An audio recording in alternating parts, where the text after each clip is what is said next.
Welcome to the breakdown for August 20th, 2020. This is the show where I break down some of the biggest stories happening in the world right now that you may not have heard about. Now, these are my opinions. If you want to learn more about these stories, check out the show notes down below. I'll be putting a link to each story I talk about there so you can read about them for yourself. Now, if you're new here, do me a huge favor. Hit that subscribe button, hit that thumbs up. It really does help us because it lets YouTube know you enjoy what we do here. Hopefully we can help you discover something you didn't know before. Also, I have a Twitter account where we post even more stories like these. I'll put a link to that in the show notes and in the first comment down below. Well, let's get into it. Starting off with one of the biggest questions in the United States right now. When are we going to get those extra $300 in the unemployment? Unemployment is very high due to the current pandemic, and they've announced that there will be an additional $300 per week in unemployment checks. But the question is when? Now, according to a memo that was released, it will be sometime in late August. The issue here is, while the federal government's helping cover the cost of these additional $300 of unemployment, it's actually managed by the states. So the states run the unemployment system, the federal government sends them the money, and then they disperse it. Now, 200 of it's being covered by the federal government, 100 by the states. Now, some states now have the option to only offer a $200 unemployment benefit if they don't want to add the additional $100 themselves. So keep that in mind. But the systems are being put in place for it to launch in the end of the end of August 2020. February seems like a lifetime ago. So if you are waiting for your unemployment check to have that additional $300, do know that it depends on your state implementing it, not the federal government, and it depends on if your state's going to add the extra 100 or if you're only going to get $200 more a month. So keep that in mind. If you want to learn more about this, check out the show notes down below. I'll put a link there. Alright, so the real big and maybe the real important news is we have a new Girl Scouts cookie. So this year the Girl Scouts announced a French toast flavored cookie that will be coming out with their sales for the 2021 season. So it's not available for sale yet. But next year when Girl Scout cookies come out, they will be available with a new French toast flavor. If it's anything like Cinnamon Toast Crunch, I'll probably be all over that. That's one of my favorite cereals. So, to be honest, I don't eat it that much anymore. Maybe I'm just getting old. But let me know, what's your favorite Girl Scout cookie, favorite cereal? And are you excited about the new French toast cookie from the Girl Scouts? All right.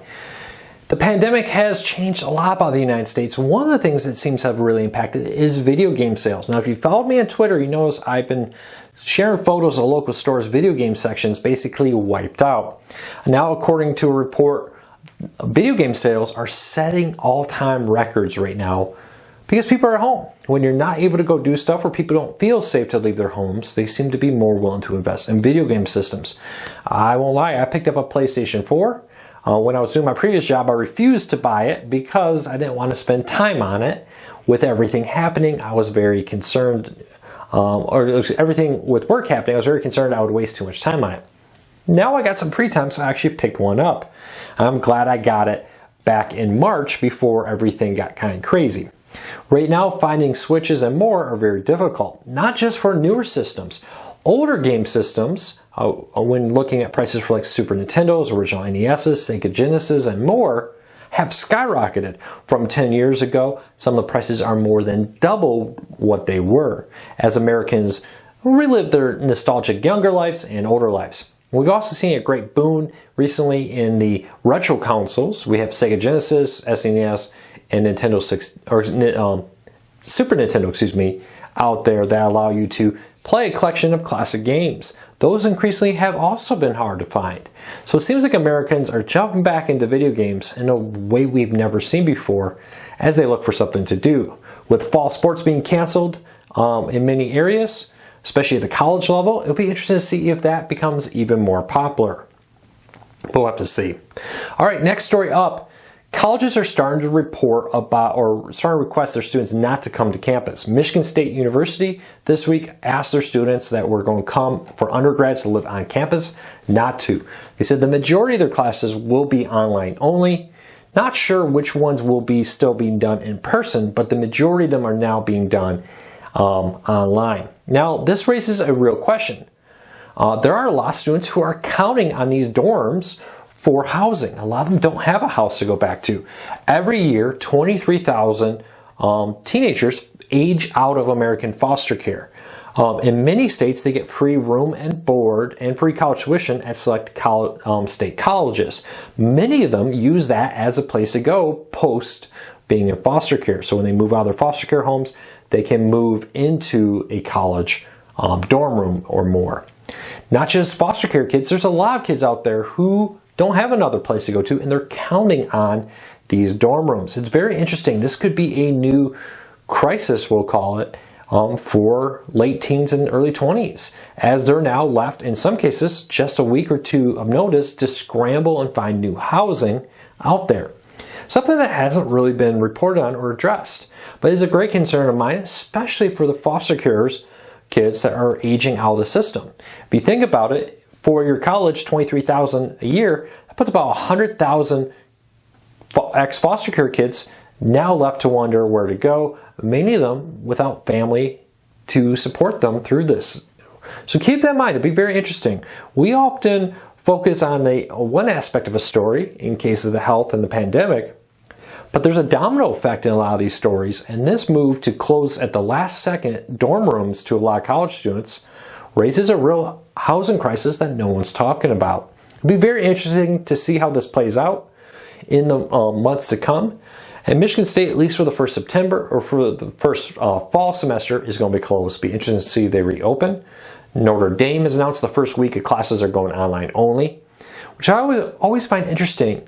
Is there, why wait one more week? Are you not ready yet with the new procedures in place, or what?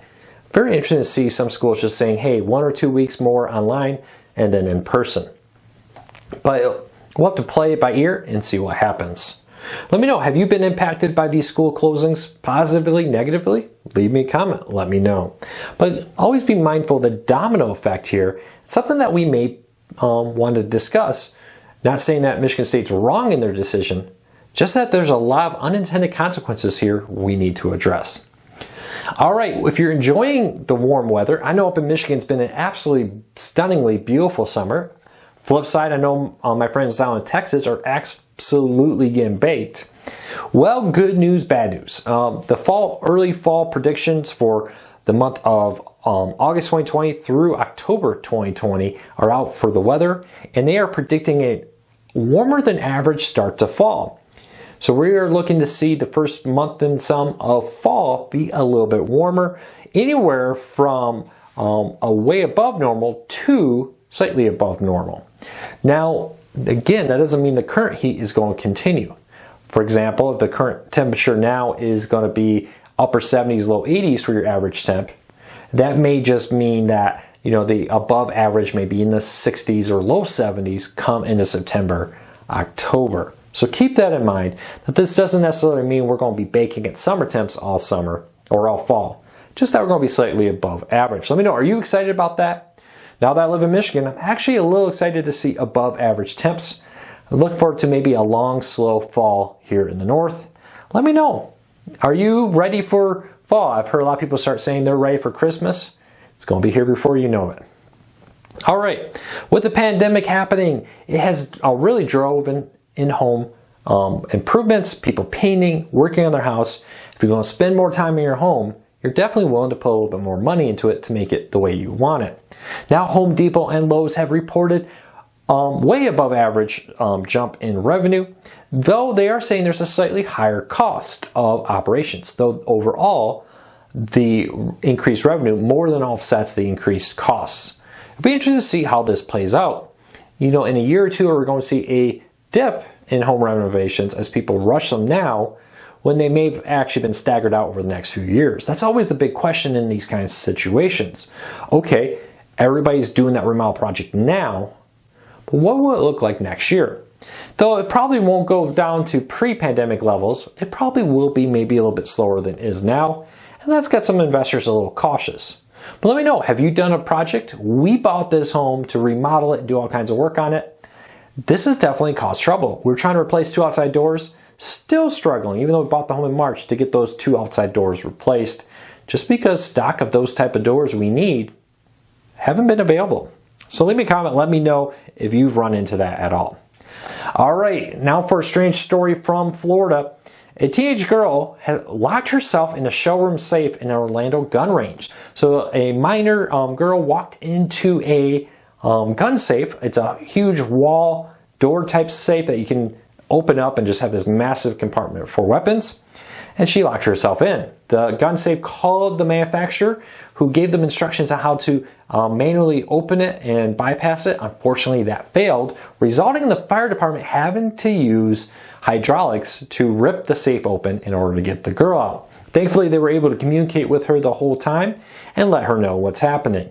But always remember, watch your kids, even if they're teenagers, and teach them about the dangers of that kind of stuff. Thankfully, she was unharmed when she exited. No minor or major injuries.